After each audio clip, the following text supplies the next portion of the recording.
4 గంటలకి నాకు వీడియో రావడం జరిగింది.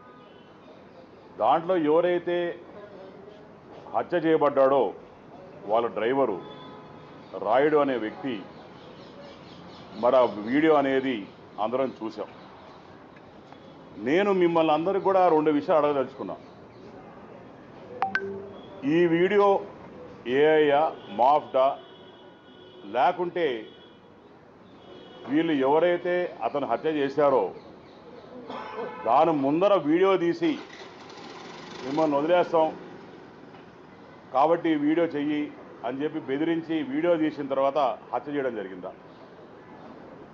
పోనీ ఆ రాయుడు అనేటువంటి బతుకుంటే అన్నా అతన్ని పిలుచుకొచ్చి కూర్చొని మాట్లాడి ప్రజల సమక్షంలోనే ఇది తేల్చుకునేటి వాళ్ళం.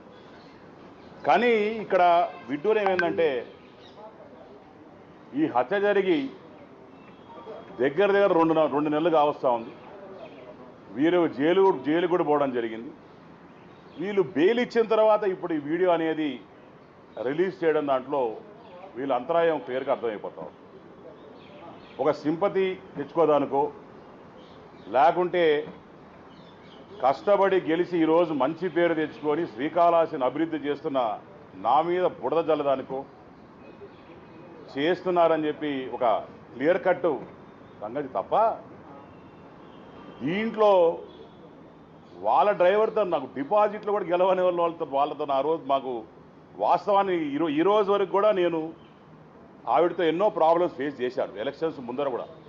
కానీ ఏ రోజు కూడా ఈ రోజు వరకు ఆమెను సస్పెండ్ చేసిన తర్వాత కూడా ఆమె మర్డర్ అయిన తర్వాత కూడా వాళ్ళు మర్డర్ చేసిన తర్వాత కూడా ఇప్పటి వరకు కూడా నేను ఏ రోజు ప్రెస్ మీట్ పెట్టలేదు, ఏ రోజు వాళ్ళ గురించి చెడ్డగా మాట్లాడలేదు. ఏ రోజు గురించి కూడా ఒక కూటమి ప్రభుత్వంలో మనం సర్దుకొని పోవాలా, జాగ్రత్తగా ఉండాలా, ఒళ్ళు దగ్గర పెట్టుకుని పనిచేయాలని చెప్పి మా నాయకులు చెప్పారు కాబట్టి ఏ రోజు కూడా నేను ప్రెస్ మీట్ పెట్టలేదు, ఏ రోజు మాట్లాడలేదు. కానీ ఈ రోజు మాత్రం నేను చెప్పదలుచుకున్నాను.